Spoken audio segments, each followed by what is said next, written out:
getting some visual aids hooked up. But we have that done now. This is a continuation of a special meeting that started at 1:30 this afternoon. We're going to hold on what we were doing over in the other room for just a few minutes. We'll call roll real quick, and then Joe has a few things that he's gonna tell us. So Jan, Cody, Here. Roberta, Here. Tracy, Here. Martha, Here. Alicia, Here. John, Here. Thomas. Did Tom leave? Oh, there you are. Ricky, Here. Deborah, Here. and Tim. Here. Wow, we have everybody here. That's the first time all year, or since last November. All right. Take it away, Joe. Hi. I just wanted to let you know, Shirley, that you all had that special meeting looking at the rules and making some suggestions. So they've been incorporated in the next draft. It'll be coming out. When we meet with the EMS committee tomorrow, we're going to be scheduling some statewide meetings on this. So there will still be opportunity to have even more input into the process. But I want to tell you that it wasn't forgotten. It has been incorporated. And then we'll start posting these on our website before the next scheduled meeting, so people can start seeing this. And then as things change, then we'll highlight the changes, so you don't have to keep reading 17 chapters every time you go through there, unless you want to. I mean, you're more than welcome to, but we'll try not to make it too painful for you. And with luck, we'll introduce this at the formal GTAC in November. Awesome. If we can get through all this. I'm not sure we can, but we're going to sure give it the best shot. Okay. Well, we're going to continue on with what we did before. Yep. We're going to continue on today on that. And if we don't finish, then we'll have another special meeting. We actually are going to try to set the date today. Okay. For 30 days down the road, so and get it done as quickly as possible. I appreciate your input. It's been very helpful. So we'll try to get that done quickly for you. Correctly, but quickly. And I think that's everybody. I mean, there's a lot of input going into this, and there's probably been 6 or 8 stakeholder meetings, not with the documents, but the concepts of some of the documents have been well received. No, good. Very good. Anything else for us? No, Nope. Okay. I'm here if you need me. All right. Thank you. Appreciate it. So in our meeting earlier, we completed one project, and that was the pediatric guidelines for transport. A few issues to clean up on that. Mostly just some language cleanups, but we did vote to with the cleanup on that. We did vote to approve that. We are now working on the equipment guidelines, and we are almost at the end of that. So, Jan, when we stopped a while ago, you had a comment on trying to wrap this up for us, I think. Yes. So I said this is a required supplemental pediatric equipment. So my recommendation would be to, at the very beginning of it, say something like, in addition to equipment and supplies required for your current level of licensure, this is the pediatric equipment you will need. And then we don't have to focus on all of that adult stuff that's in there. 3-inch angio caths for attention pneumo. That's not for a pediatric patient. So, and you already have that. So we could take all that adult stuff out and focus on the pediatric piece of it.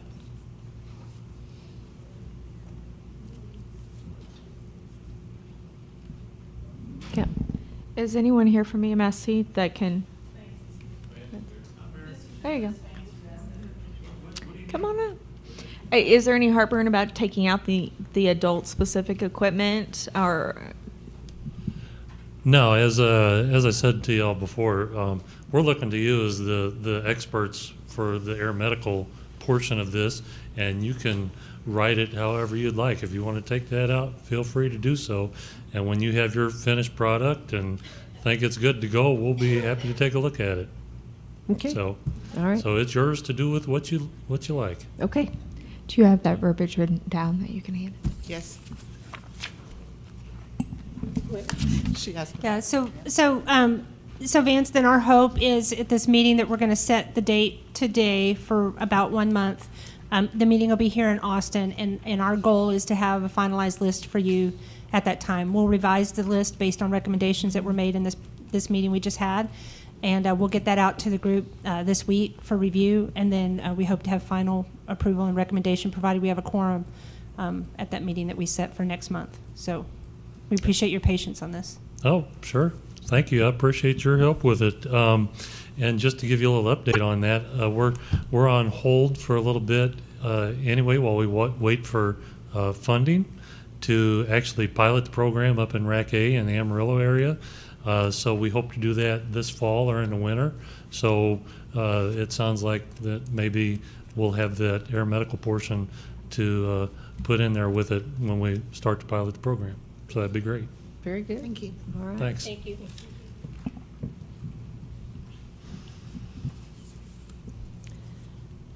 Okay, we've been completely through the document, I think. Does anybody have any more recommendations for additions or changes?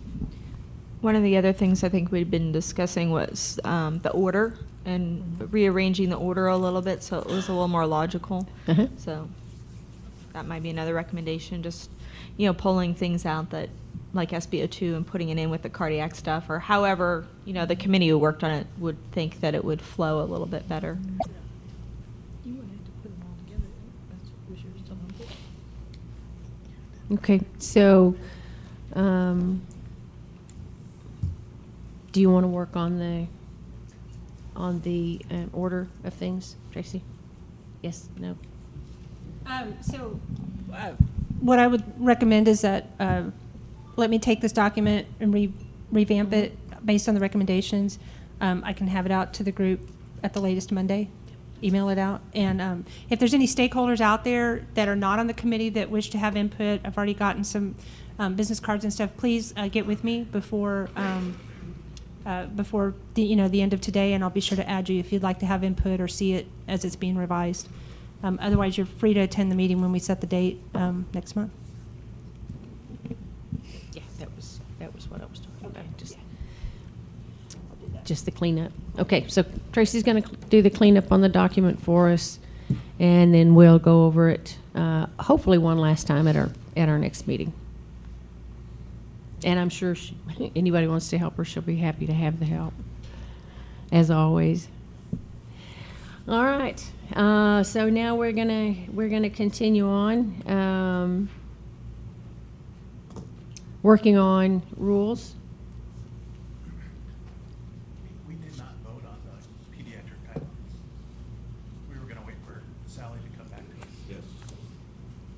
That's right. Oh, that's right. We did. I'm sorry. there she My is. bad. We did not vote on the rules. We're gonna wait for Sally to have the revised. I'm sorry. So you want me to talk now? So I got a chance to visit with Dr. Remick, and we looked at the guidelines, and I have a bit of a compromise to propose. In that first section, Alicia, can you pull that up? Where you guys had talked about non-trauma facilities. What we would like to propose is that we leave the language as is in that first section where it talks about trauma centers, and take out the language that says transfer to a level 1 or level 2 pediatric trauma center, and have that say transfer to a designated facility with pediatric capability, because we feel strongly that a trauma patient should go to a designated trauma center. Now, if that's an adult trauma center with the capability of caring for a child, yay. but we feel pretty strongly that it should go to a designated facility with pediatric capability. Okay. And we're willing to compromise on that language. Without So- designating a level 1 or 2. It doesn't dictate that it's a level 1 or a level 2, but for the Driscoll children's example reason. And then as far as the MICU ALS, Dr. Remick and I talked and wondered if it would not work to say ALS or MICU, and then it's whichever is applicable in that particular situation, rather than putting in a whole different section for MICU. And you'll be happy to know that that last paragraph, that's a whole sentence, I turned into bullet points. I was like, what? Really? When Shirley was Sorry, reading, guys, trying to find reading that, I was what we like, were talking that's a whole one sentence paragraph. So right there, and I think what I did was change it to advanced life support or MICU per Texas Health and Safety Code Rule 157.11. Is it 11? Is it 157.11? Okay.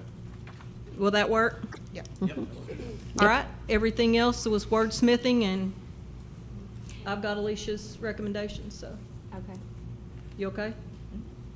So the last paragraph that you bullet pointed. Yes. We had one other comment on there, at the very bottom. Yes, and I added that comment where it says, it is strongly recommended, that to consider air medical or critical care ground transport when pediatric transport is not available. Yes, I added that. Okay. Are we good? Yeah, I think so. Anybody else have anything? Huh? What you're telling us, shouldn't we use air medical or critical care? I thought our discussion, Sally, was about, this discussion came up about, pediatric centers requiring the use of their pediatrics. That's what we were talking about. That sounds reverse. Well, what my understanding when we talked earlier was this section is, in these situations, you're strongly encouraged to use a pediatric transport team, specialty transport team. But if that's not available, then the minimum you should consider is air medical transport or critical care grant. Versus general grant. Correct. That language sounds weird. And that one whole sentence paragraph is now a list of bullet points. Yeah. All right, I'll put a motion that we accept the guidelines with the changes that Sally verbally gave us. I'll second.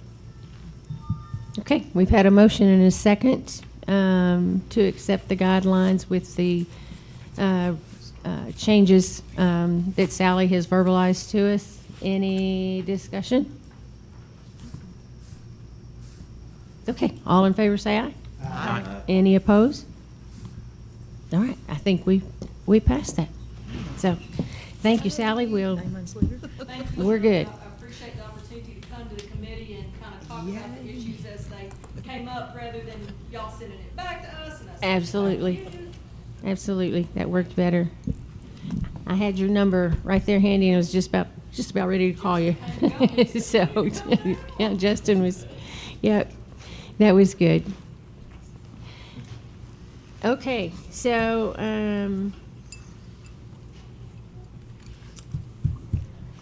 now we will move up to number 1 on our agenda, and continue on with the 157 rules review.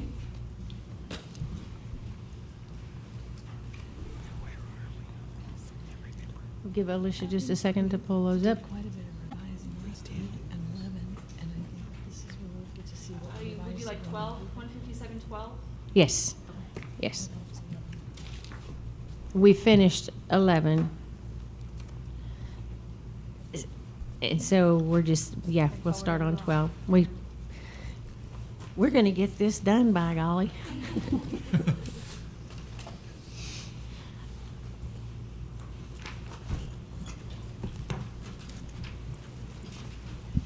Okay, so 15712 is rotor wing air ambulance operations. 15713, I'm sure you all know, are fixed wing air ambulance operations. So just remember as we go through this, this all pertains to rotor wing.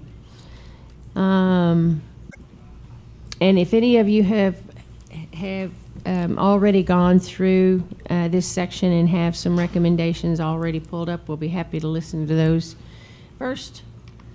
But we will start here and move forward.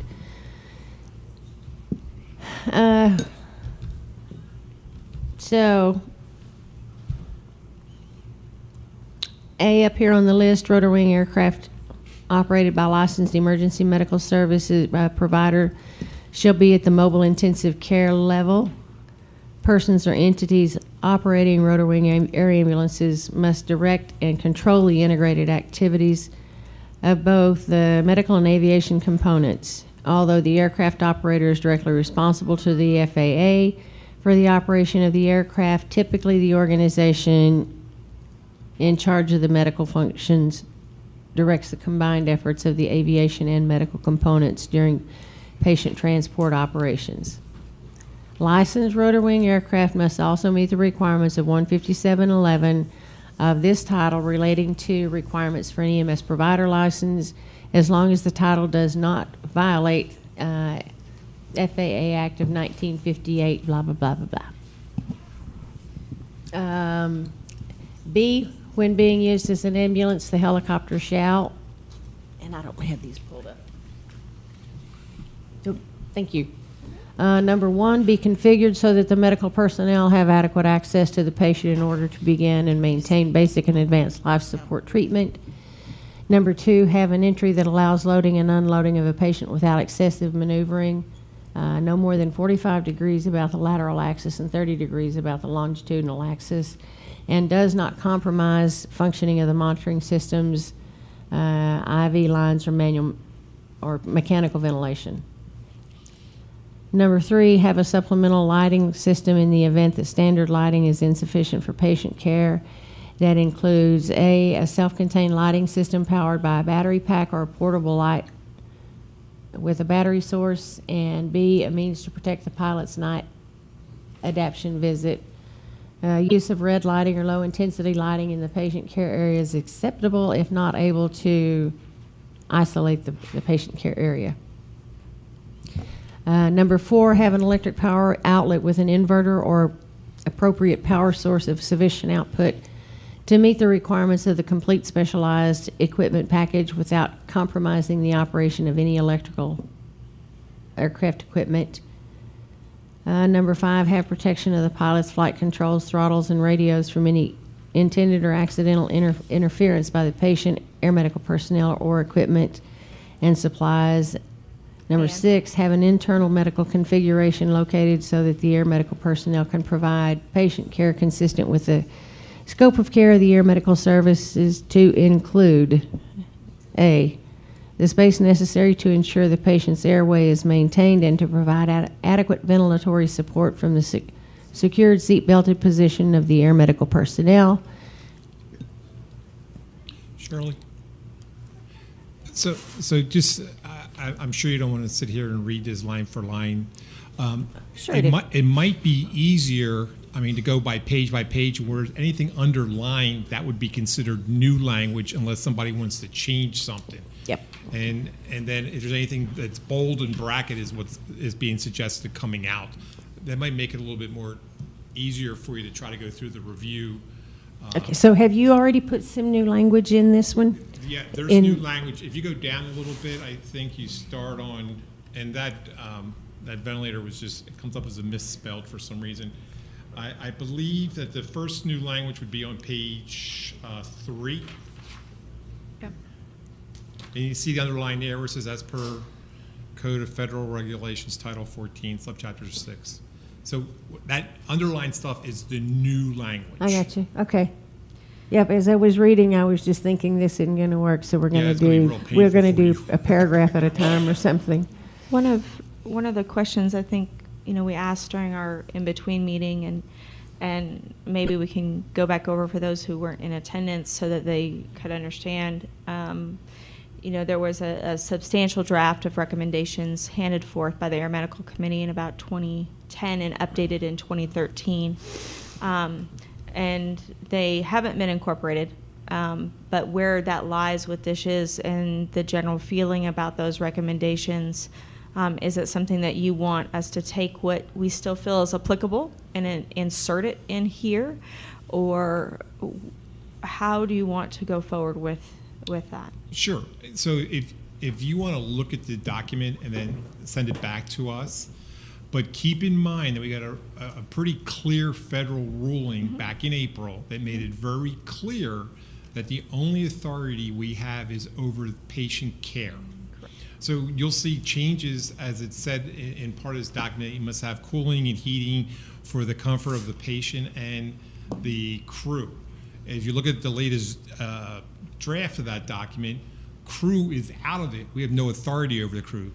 We can only talk about what is necessary medically for the patient. So when you look at your recommendation, keep that in mind. A lot of the recommendations that I saw up to this point were stuff that we just have no authority over. Okay. And I know some of it had to do with like initial education, hiring processes for medical crew. We can't do that. Continuing education regarding patient care for medical crew, medical people, the paramedic and the nurse, and that sort of thing relating to patient care. So what we have some in there, of it in there, but it depends, and I don't remember them obviously off the top of my head here. They're a paramedic or they're a nurse with special education for providing care to an air patient. So if we can relate it back to that where we have authority, we can put some of that in there. A lot of it can fall under the direction of the medical director. As you go through here, you'll see that there's some more standards put in there for the medical director for the air service to make sure they understand what they have oversight over. I don't know all the issues that were pushed forward, all the recommendations were pushed forward, and we'll gladly look at them again. There's no problem with doing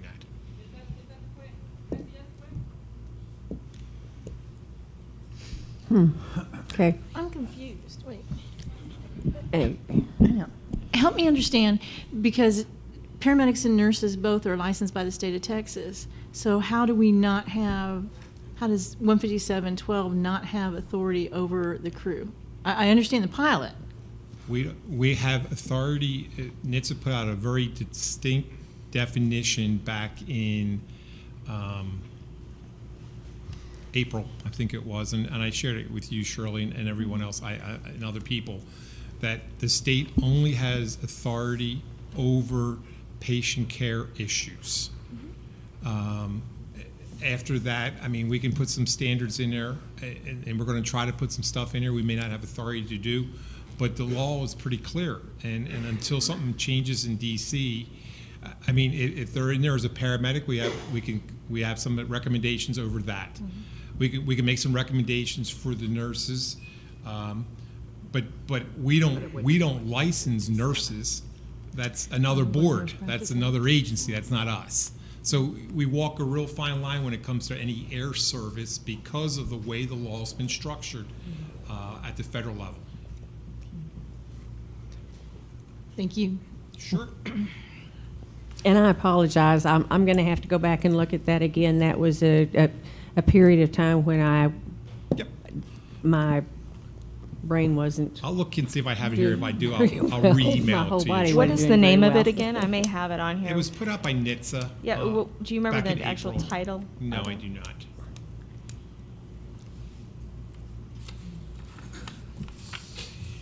This one? April 2015, guidelines for the use and availability of helicopter emergency medical That would be transport. it. And I would suggest that before you spend a lot of time developing new regulations, I would read those guidelines again as a committee so that you know where you're going and what authority we do have as a state. So in the first section here, it talks about ensuring patients receive appropriate care and medical attention. I do think that there's a substantial part of what was written before that falls in that has to do with education, re-education, quality, clinical, and doing CQI follow-up and having your medical director involved in that process, having your medical director, involved in your, changing your protocols and things like that. And that would be under 157.11.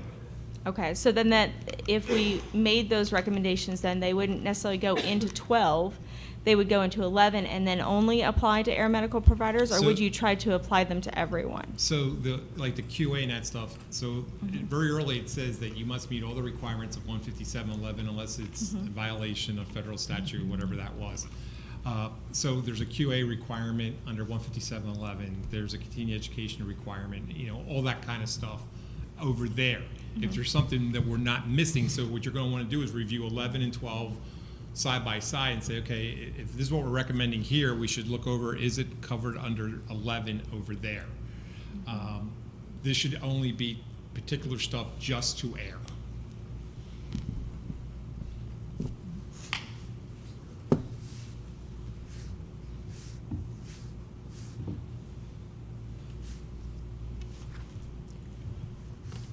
That's going to make 12 and 13 pretty slim.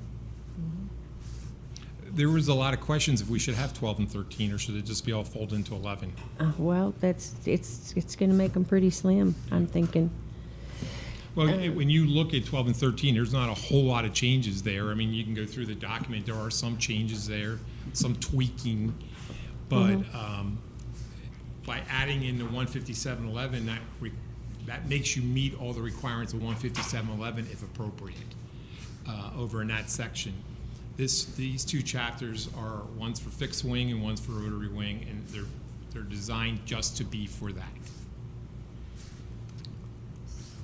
Okay, so. So on our agenda, does it allow us also to upgrade? Yeah, see, it allows us to attack anything here Sure. because it's so generic. So, I mean, as we go through, it would be up to you, We can put it in. Yeah, the agenda's okay. So, how long is that document? 16 pages. Oh, the recommendation document or the FAA document? The FAA. It's 16 pages long. I don't believe every page is I think there's a lot of footnotes on them, but it's 16 pages long with no pictures. Well, I mean, it basically says that the FAA, the federal government, controls all air medical business, period. And the state can legislate patient care, what we actually do within the state, but the way that a company conducts its business in the air medical is covered under federal law, not state law. Right or wrong? And that was a gist I got out of it. Yeah, the pilot stuff was theirs, but the medical stuff was And that's ours. correct, Joe? That's correct. So, and I think this committee did really due diligence when they were making recommendations before to pull out aviation completely from those recommendations so that it didn't cross a line. I don't think what was recommended before, I mean, we can look at it with a new light, a new perspective with this document, but I don't think they would conflict. I don't think I realized that we had so much in 12 and 13 that would be not related to patient care, and I guess we do. Well, So why not go through 12 and 13 now, see where the new language is or what's being deleted, so at least you'll know what's in there. So then when you go back and you look at your recommendations, say, hey, maybe they should be in there. And you can also, outside of here, look at chapter 157.11 and see if it's sitting over there. Okay. I mean, since we're all here, it makes no sense Yeah, and not to do that. I haven't read that document that Alicia just had up, I have to say, but That- it sounds like from what you're saying is that in these rules, we can't regulate what the crew does, not only pilots, but the medical crew, because they are regulated under other rules in the state. The BON or DISH, another arm for medics, or. It's not even in the state, it's at the federal level. The FAA. It's regulated under FAA. No, I'm not talking about pilots. I'm talking about nurses and medics. The No, cr- As the far whole as business. education. If The they're whole included as business, the crew. only thing we can regulate is patient care. And so if they require certain education to provide that care, like Alicia was talking her iron lung 2 years ago, then that would be something we could address because it's taken care of. And it may already be addressed under 15711. If there's a protocol for that, the medical director for that service would be responsible for ensuring that the crew is trained to use the equipment and have the skills to perform the duties that they're going to do in the back of an ambulance. So it Whether may, it's air or it may ground. already be generally covered under 15711, maybe not as precise as you would like, but I think you could make that stretch. Now, under FAA, the medical crew is not covered under FAA. They are in some circumstances. It's kind of like a ugly stepchild. If you have duties associated with the mission, which is looking outside, night vision goggle use, safety position, the FAA looks at you as a crew. Is there a license or certificate involved with that? There is not. So there's nothing they can take from you, but you are considered part of the crew in the FAA's eyes. Yeah, and they changed that just a while back. I remember when they decided that we were part of the crew in those instances. But, okay, well, then let's go through 12. Let's go through 12 and see what the changes are. Okay, so this is page 3, the second change that he was noting on section 6 here.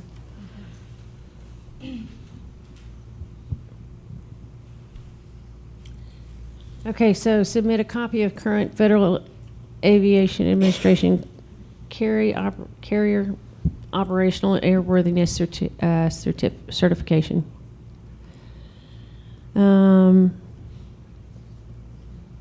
You ready to go down? I think there were only like four to six changes that were underlined like this. It was very small, and I think a majority of them just noted TAC codes, right? Or not TAC codes, but federal codes. But I can scroll down here if you want me to, and we Yeah, can that's find them. fine. They're also on page 3 in the bottom. So, comply with requirements in Chapter 6, Medicine Article, the Medical Practice Act. Okay, whatever that is. So this section is under the medical director for an air ambulance, for an air service. So that's chapter D. It says the air service provider. Let me see. Employs the medical director who shall meet the following requirements, and that's the occupation code we added in there. And then the next one is have knowledge of the Texas EMS law and regulations affecting local, regional, and state operations. That would be number 6. That's what else was added to that section. So in number 5, just makes them compliant with like the new medical director training there. Yes. Okay.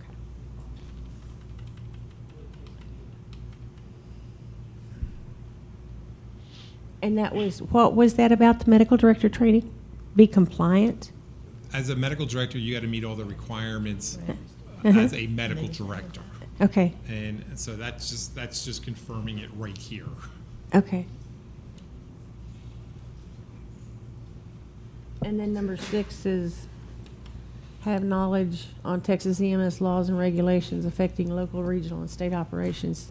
And that's if you have Chapter 6 of medicine, right? Know what that is. And number 6 comes right out of Senate Bill 8, House Bill 3556, that states that the medical director must be familiar with Texas EMS laws and regulations affecting local, regional, and state operations.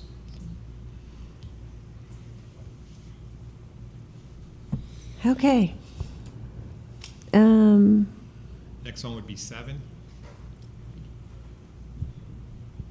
And oh, there's 2 ups there, so we'll fix that. 6. You have to go down. Oh, So you added education to the physician's requirements as well on E2. And then down at section E7 would be the next one. Oversee the review, revision, and validation of written medical policies and protocols annually for the treatment and transportation of adult pediatric to include neonatal patients, and attest to the following capabilities: experience consistent with transport of patients by air, knowledge of aeromedical physiology, stresses of flight, aircraft safety, resources, limitations of the aircraft, knowledge on Texas EMS laws and regulations affecting, that's in there twice. Yep. So awareness that the EMS provider has provided safety education for ground emergency services personnel. So in number 7, and you'll see this in all the documents now, some documents said that we have to be able to treat and transport adults, children, pediatrics, some say adult pediatrics. So they're all consistent in all the documents now. It says adult pediatrics to include neonatal patients. All 17 chapters say the same thing. So we catch all the patients that we treat. Okay.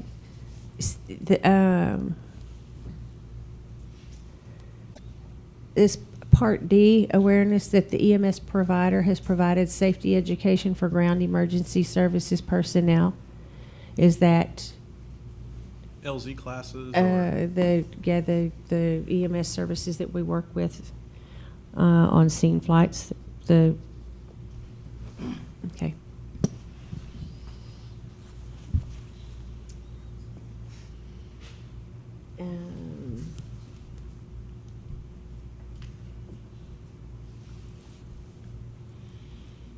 Okay, so is this still medical director stuff? Yes. Yes, it is. It's medical director E, Okay. number 8. All right.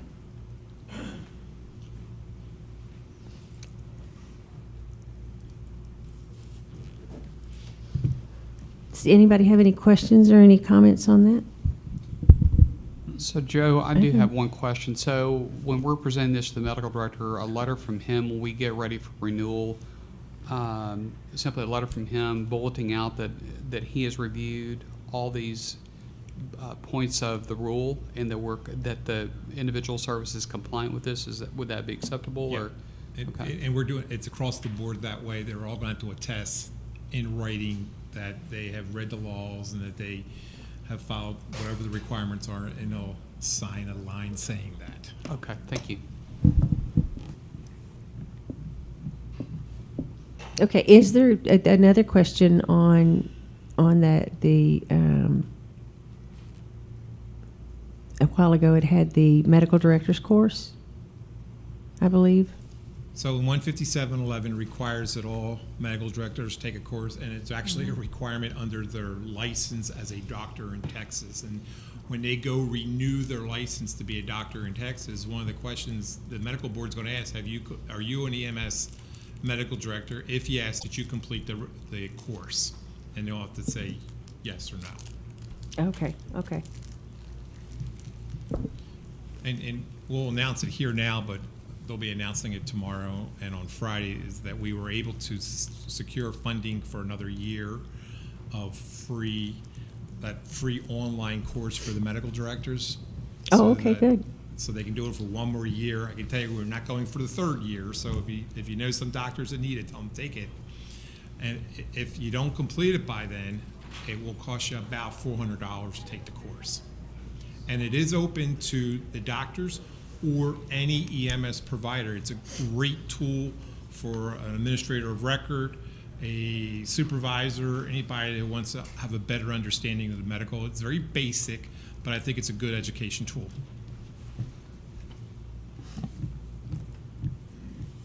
Okay, so it's free for those folks also? Yes. And there's out on the table, there's a handout if somebody wants it. But I can assure you with 100% certainty that this time next year, I'm not going to be announcing that it's free for another year. All right. Yeah, and thanks for getting that again.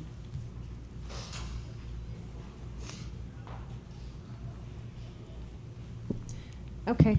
Ready to Let's move on down the list.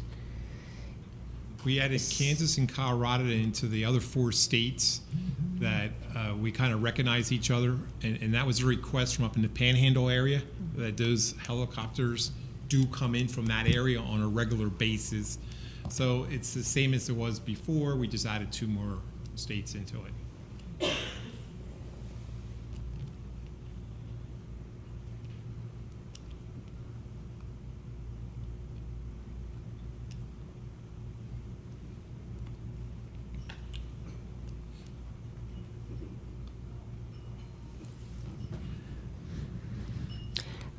So if they were going to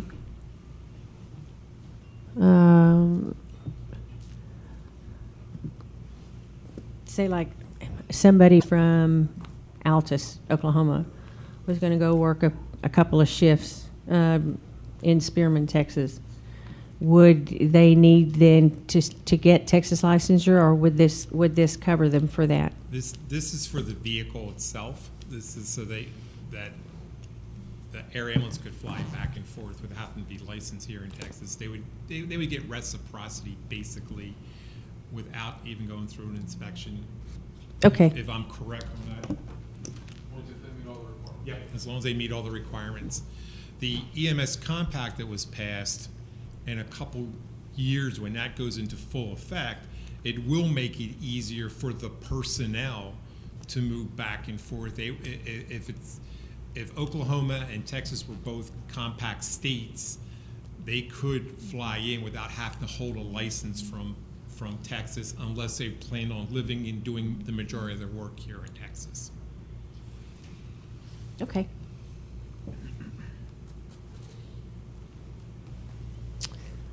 Okay. Ready to go Going to move on down? Mhm. Okay.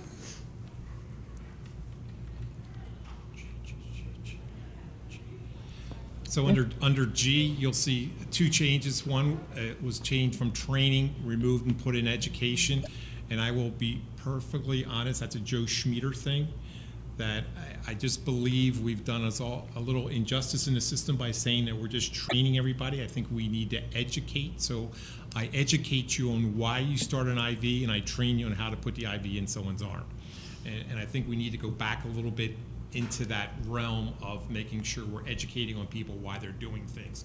The other change was it says standard curriculum. It's now recognized as the National EMS Education Standards. That's just terminology at the national level. Make sure these rules reflect that changes.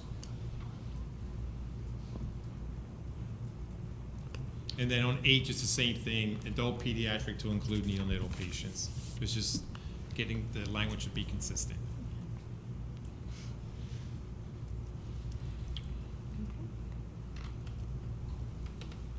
On number B there, and this was a recommendation from a provider, a person in the system, and I'm not sure who, I forget, whoever it was, thank you, that everybody has to have a stretcher, and we added in with the recommended manufacturer restraint system in place so that you have the proper strapping to hold the patient in place as the recommended by the manufacturer of that device, whatever.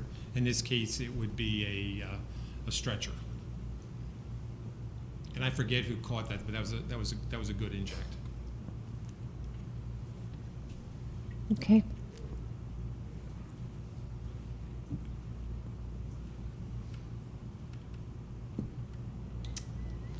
So let's see, this next section starts up here.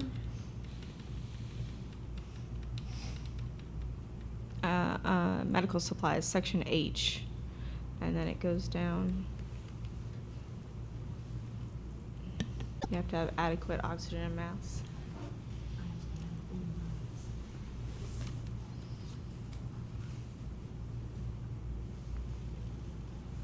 And number two was just kind of a cleanup. You know, there's no doubt somebody would have a mask, but you never know. We could have the oxygen and no way of delivering it, so we added that in there just to make it read better. And number A is the same way as it was before, adult pediatric to include the neonatal patient. Same thing on 8A.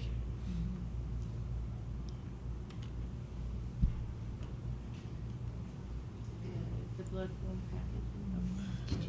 Misspelled.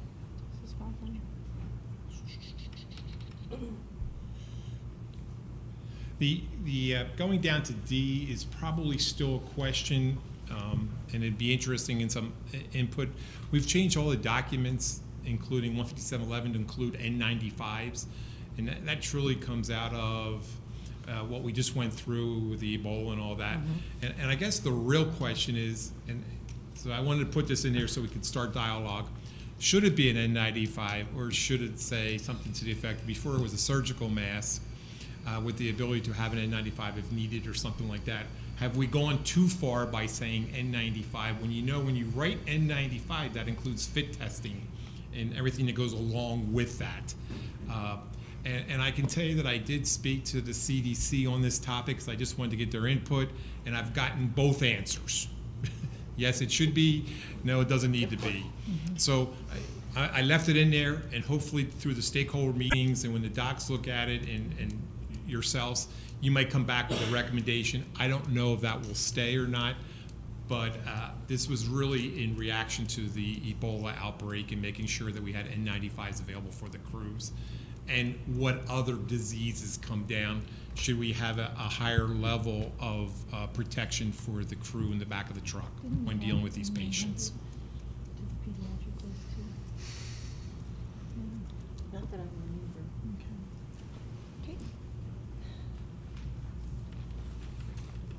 Number 14, the communications capabilities has been stricken out of the latest draft because that becomes a real nightmare for everybody. So that was a recommendation when we spoke before. Yeah, that's just been removed.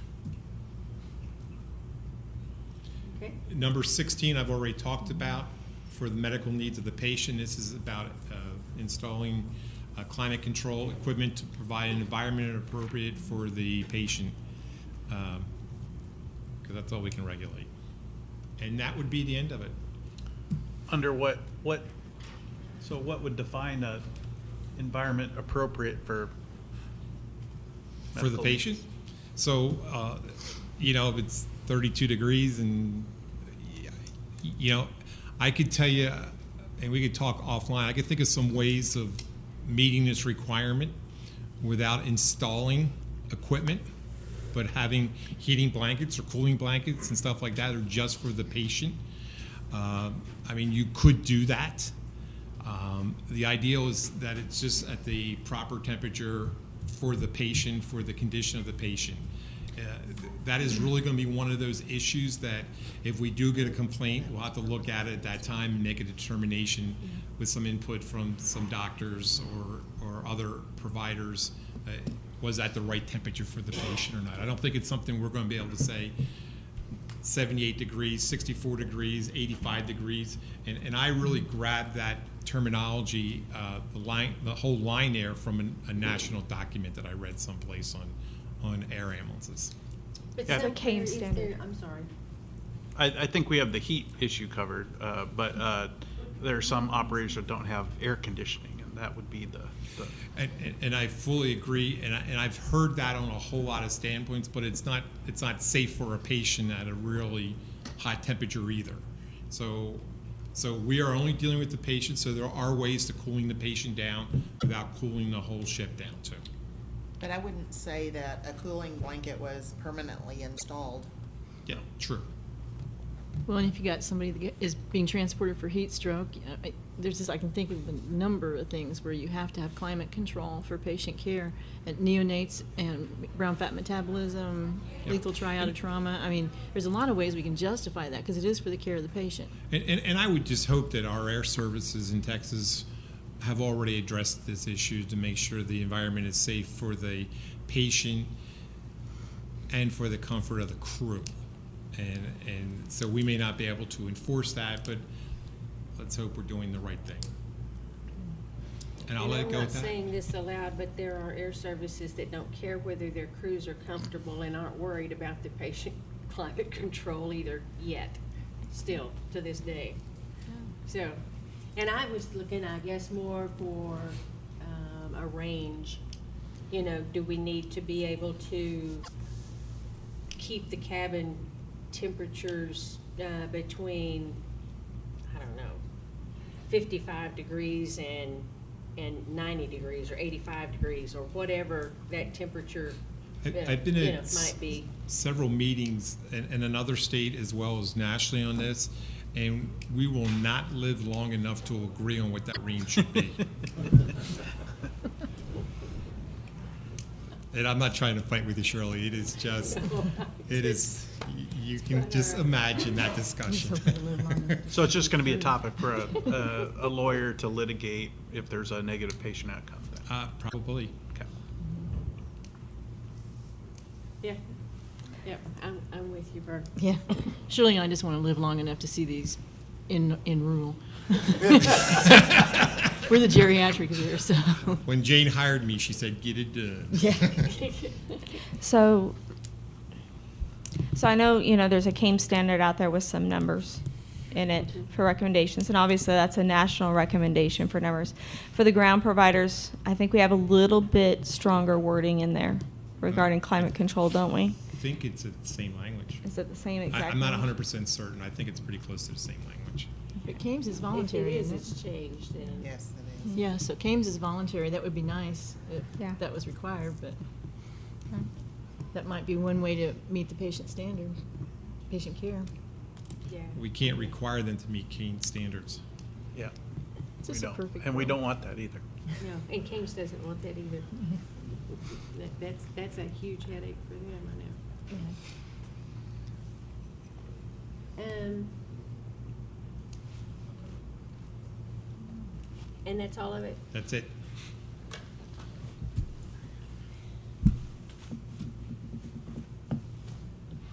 All right. Is 13 very similar? Ver- Almost identical? Okay. Yes. Most of the same, do you want Yep. to, Same same stuff. I guess, oh, I'm sorry. We've got 37 minutes. 45. Okay. Well, yeah, with the time remaining, I guess let's go ahead and go through 13. And then before we close, we'll try to come up with a date for our special meeting. And that will give us all time to go through this, to look at the other document. And then kind of see what we need to do, how much of that is in 15711 that we don't need to, that in 12 and 13 that we don't actually need to have a separate section 4, and it may be that 12 and 13 are very short or not needed. So, but that'll give us some time to look through those things, I think. So let's go ahead and go through the fixed wing, and then we'll continue. And so this looks, this first paragraph, Joe, looks very much like the first paragraph of. It sure is. The first couple paragraphs are the same. Number 7 of this list will have to be reflected back to what I just read in the other one. I thought we corrected it here. We have not yet. Where we say crew, patient and crew at all times. This is the temperature thing. So that'll be changed to the paragraph that you saw in the chapter before this, chapter 13, 12.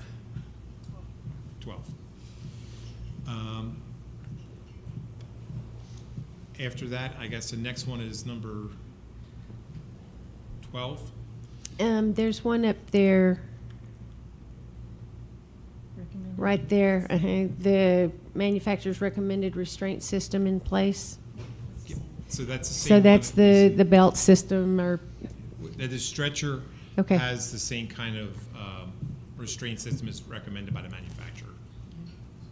okay.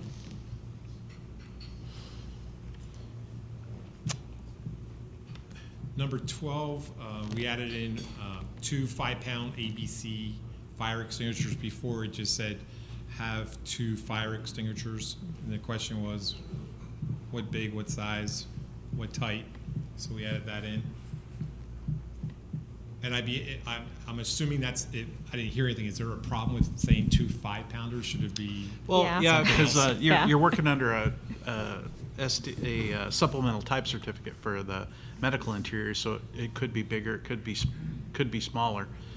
Usually you have one in the pilot cabin and then one in the main cabin, but there are some varieties to that, and that's regulated by the FAA. So they may have to go completely anyway. As you know, this law was all here before, and this wasn't, I haven't reviewed this against the FAA latest letter. I'm sure that every one of those systems will meet that requirement, though.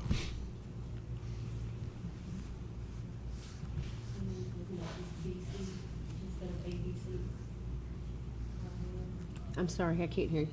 So isn't it just BC or versus an ABC required?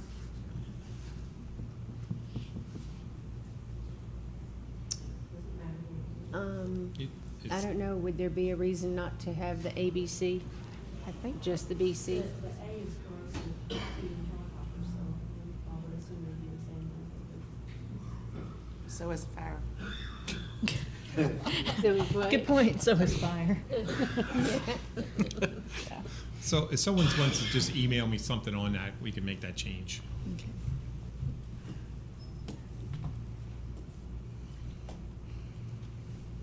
The next one would be the small E. We remove designated as to employee, and that just matches up with Senate Bill 8. It says you must employ a medical director.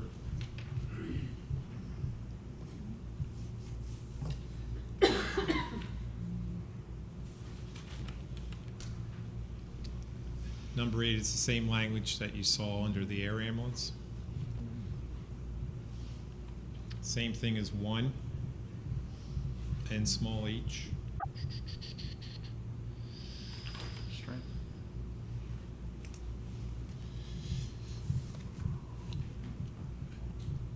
A and B is talking about restraining of a patient on a stretcher, and again, we just add in the manufacturing recommendations.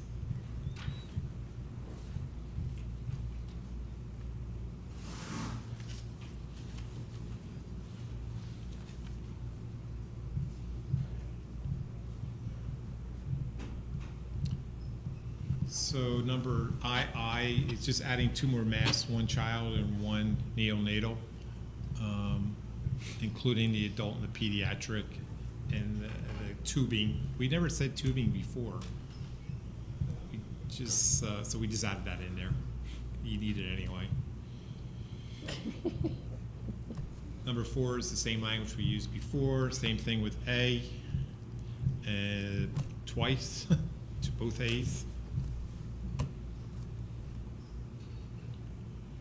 B will be the N95 or greater, and not sure how that. We'll see how that all plays out.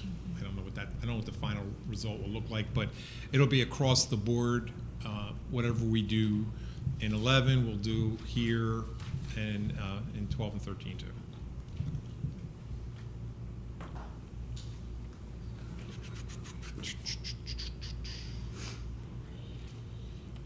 And that's it.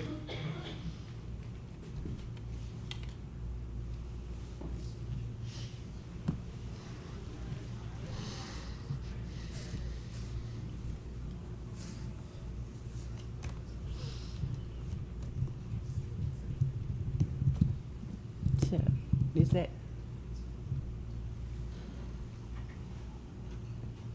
Is there something on that page that I'm missing? No, that's it. Nope, that's the end? That's the end. Okay.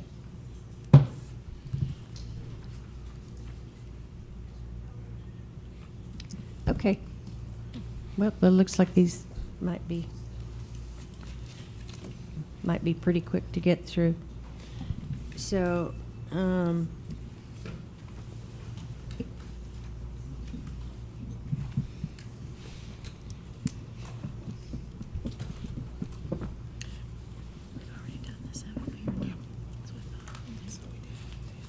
do we want to, Tom, will you get that information, the FAA and For the stuff fire on fire extinguishers? extinguishers to Joe?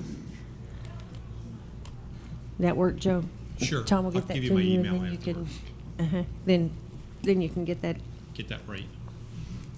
lined out. I have to find a calendar.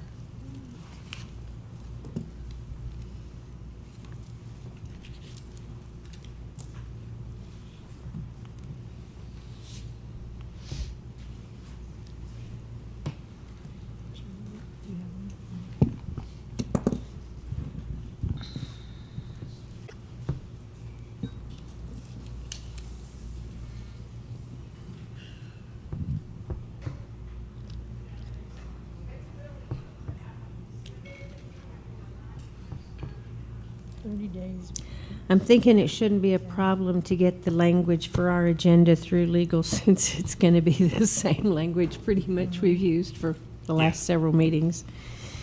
So maybe Phil will be happy with that. Phil's always happy. Huh? Phil's always happy. He's always happy. He's been a help. Let's see, 7, 21, 28. So looks to me like around the week of the 21st of September.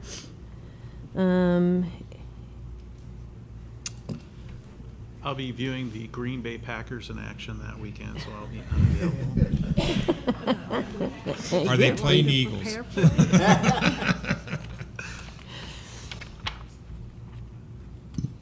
I would suggest we go to the next week. I'm Just for sorry. me. Do what? I would suggest the next week, just for me. Just for you. But Martha agrees. And you may want to wait till later in October. I mean, we're going to have stakeholder meetings, I would suspect, throughout October, maybe into some early November. So there's no rush on this. We're going to take your input. So whatever's convenient for this committee. And then we'll actually have more input from other stakeholders. So I'm assuming you're going to look a little bit more at 11 than some of the stuff you guys did. So we'll have more input, some more changes into those documents also. Okay. Do we have a tighter timeline on the pediatric, or can that wait till October as well? Um, There's no need to do 2 meetings, we need to wait. yeah, no, I don't think there's a huge rush on the Okay. pediatric stuff. Good. Not that I know of. So if we don't need to do a special meeting, we can just wait and do it. In November. And you said, Joe, you're going to be doing those meetings all over the state, right? Yes, ma'am. So every area should have a meeting. Not and every single town, but. No, I see the area, not So- town. I've been everywhere, man. I understand. Yeah, yeah. The dates aren't set yet or locations, but we're going to cover north, south, and east, west of Texas, and somewhere's 6 or 8 stakeholder meetings somewhere's in that area. Okay, alrighty. So there's going to be one somewhat near you, probably. Okay. So do you, as a group, do you want to schedule another meeting so that we can get the pediatric equipment list done, get that finished up and cleaned up, start working through this before we have the stakeholder meetings, or maybe some of them maybe after, or do you want to hold off and do the pediatric stuff at the next meeting and wait until we've had until Joe, and his entourage have had a chance to get through and have the stakeholder meetings. So, If any of our recommendations are going to end up in 11, if they're going to end up affecting more than just us, it might be better to put those in earlier rather than later, so that more of the stakeholder meetings can have input into that. Just a thought. Okay. I'd also be willing to take a few committee members and see if we can't extrapolate from our prior recommendations that the council has moved forward and actually just copy, paste, and insert them where we think they might live, so that we can start with a document that has some things put into it that have already been approved by the committee, approved by the council. If that's something that would help us kind of get a jump start on that meeting, yes, we wrote it this way, but, that may be too restrictive. Let's cut it down to this, or maybe it doesn't apply anymore and this other section applies and it's written better, so let's just take that out completely. Would that be helpful? I'd be more than happy to do that. Yeah, I think it'd be a good idea to look at what we did a couple years ago, that we have already agreed on, and look at it in terms of putting it in the new rules to see what we have and maybe what we still need. So, yeah. Yeah, I help you, Alicia. Okay. Yeah, it would at least take a couple weeks to get that in there, but I think we could probably post an agenda and then meeting documents 2 weeks out. Would that be okay? Yes. Okay. And we can move, we could move, if you wanted, if we're going to have an extra meeting, we could move that back to mid-October. And that would still give us time, at least, Shirley, well. AMTC. don't forget AMTC. AMTC is the Mid-October. is 17th mid-October, through the so- 21st. Okay, so then either the end of September, early October would be the better.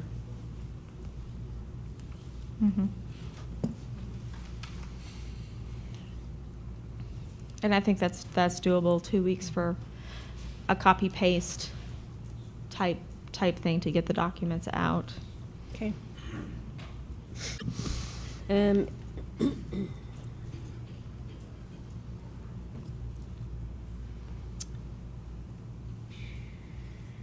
Is there a day of the week that's better than others?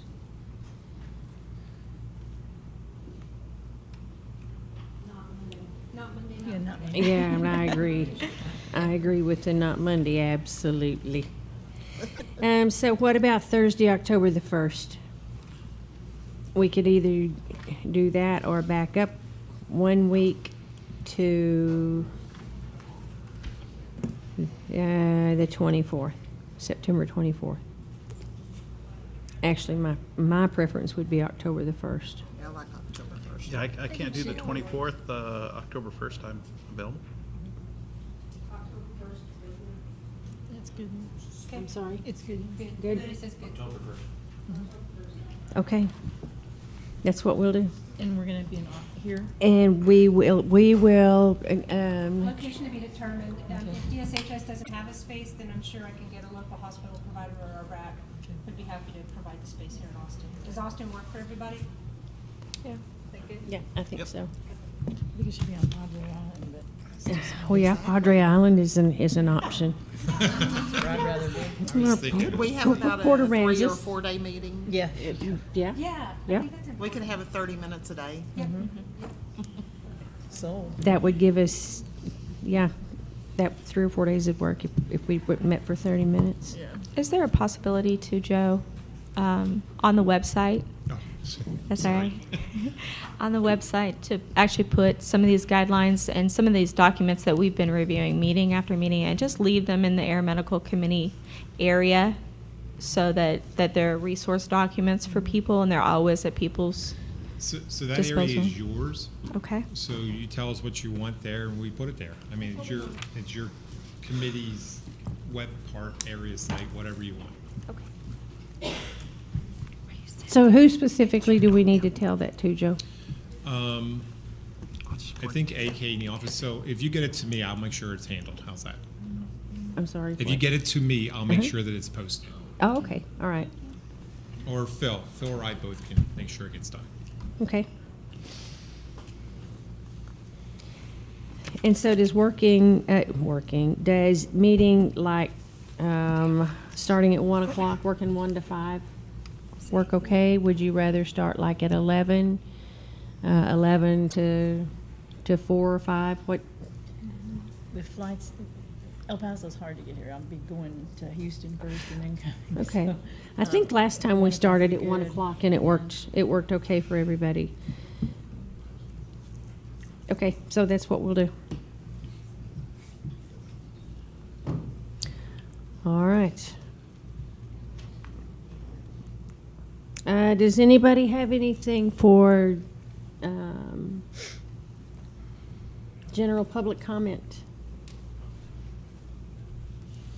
Shirley, I don't know if it's general public comment, but I noticed that several people on the committee are expiring the end of the year.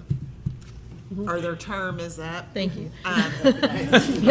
Expiring. Wow. Their term is up. Yeah, I like that. So I don't know if everybody plans to continue or we need to ask for new members and what that process is. We might tell people. Okay.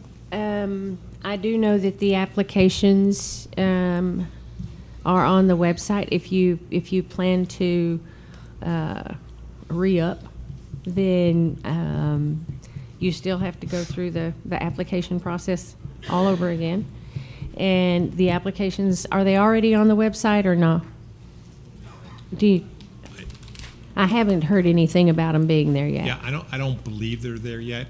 I would strongly urge everyone up front and in the audience to sign up for Gov Delivery. It's on our website, and then you'll get it pushed to you whenever there's any kind of an announcement coming out or any information that you need to know. But I don't, we'll have an answer for you on, are you gonna be here Friday? Okay, I'll research when it's going, because I don't know the answer to Okay, that. I haven't seen them on the Yeah, I website. haven't seen it yet either. And I've looked through it pretty thoroughly in the last couple of weeks. So, but yeah, there is an application process. The applications will be on the website when they get there. And even if you're planning to renew, then you still have to do that. The DSHS personnel, administrative personnel, will call and do, you still call and do phone interviews? I'm That's- assuming, or no? That's truly up to the chairs. Okay, all right. GTAC. But then the meeting will be scheduled between several of those folks, and the chair of the committee will review your application documents. Usually those, I think, include a resume. We'll review those, and then the selection will be made among all of us. Then you'll be notified. So it's usually closer to conference time, I think, when those selections are made. So, Seemed just like yesterday. And it seems like that's just tomorrow. yeah, yeah, it is. Mr. Waite, thank you for waiting. Not a problem. Let me see if I get this adjusted. Not what I was coming up to speak about, but when it came up about air conditioners a while ago, just a little historical fact. Way back 03, 04, something like that, maybe 02, I was over trying to figure it out with Brett. We were going through 15711, and there were two brand new, and at the time there was only an EMS committee. There was no air medical committee at all. And there were two young punk EMS directors on that EMS committee, their very first term, probably their very first meeting. as we were going through 15711 that brought up the fact that, and because we had to do 15711, 12, and 13 because there was no air medical committee, and we brought up the fact, it was myself and Alan Johnson from Montgomery County Hospital District, and we brought up the fact that why can't aircraft have air conditioners? That seems crazy. It's 112 degrees in South Texas. And those comments in that meeting led to the formation of an air medical work group, which led to the formation of an air medical committee, which it just struck me has still not solved the air conditioner issue. Thank you, So, Dudley. Thank you. anyway, we tried well over a decade ago to help y'all out. What I'm up here to speak about, and I brought notes, which I hardly ever read from notes, so it is a problem that I'm growing more and more concerned about. I've brought these things up when they've come to my attention, some of them individually, some of them with specific members of the air medical industry. But I felt compelled I see a rising tenor in the tone of these things that are being brought to me, and it's growing my concern. There's a saying that we're all fond of that says, if you don't learn from history, we're doomed to repeat it. And Texas is slowly but surely emerging out of a very dark day on the ground side of pre-hospital health care. For the last decade or longer, we have been the butt of jokes around this country and people shaking their head in shame of what we allowed to happen to our industry in this state, with fraud and abuse and people in this business for entirely the wrong reasons. And my concern is, and it's my concern, is that we are walking down a path potentially to repeat that on the air medical side of our industry. And I just want to recount a few things that have been brought to me in the last 12 months. I've pulled all of these out of different either emails, notes handed to me, or whatever else. These are concerns that have been either been brought up in the media, individual EMS agencies have brought them up, or whatever they are. Some of them placing liens on people's personal homes because they can't pay in excess of $25,000 air medical bills. $20,000 dispatch fee for flying out to transfer a patient out of a hospital and billing that patient's insurance even though the patient died before the air medical crew made patient contact. Air medical crews asking ambulance crews to begin to sign statements of medical necessity, and why an ground EMS crew would ever allow their crew to sign to get themselves in the middle of a third party's billing situation, I do not understand. But that is occurring. Multiple aircraft at same airports. This is a problem in our region. And my understanding, although it's all anecdotal right now, but I'm sure it'll come out if it's more than anecdotal, is that in some instances, even though we have multiple aircraft at those airports, we're refusing to use one because it's the wrong color and we're waiting for the right colored aircraft to show up. Meanwhile, putting patients in extremis, maybe even to the point of a detrimental outcome. Contracting and or implying in public presentations that 911 doesn't need to be called if you need a helicopter. Placing phones in less sophisticated dispatch centers with instructions to less trained dispatchers to call us if it sounds bad. Offering to fly mutual aid calls for ground units and only charge the ground rates if we have to do that to support you, because we know that you'll call us and we want to help you out when you can't handle your own calls. Totally unregulated subscription plan system in this state for the air medical side, allowing air medical providers to sell subscription plans sometimes, I say sometimes now, it used to be oftentimes, sometimes in areas that air medical provider does not service and has no intention to serve. Then, adding to that, now we have new programs coming in stating that they will honor other agencies' subscription plans, even though there's no agreement between those two agencies to do so. But they're telling the ground provider, if you call us, we're going to honor that other agency's subscription plan. I have a subscription plan for my ground provider. I had to have it approved by 8 different cities and 3 different counties to be able to sell it.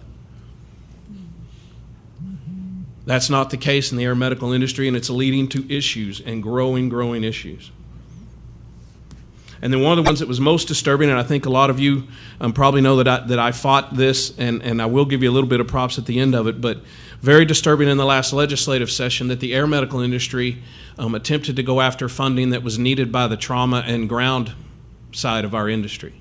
Now, granted, after some long, heated arguments and debates and long discussions, that funding was attempted to be achieved from elsewhere.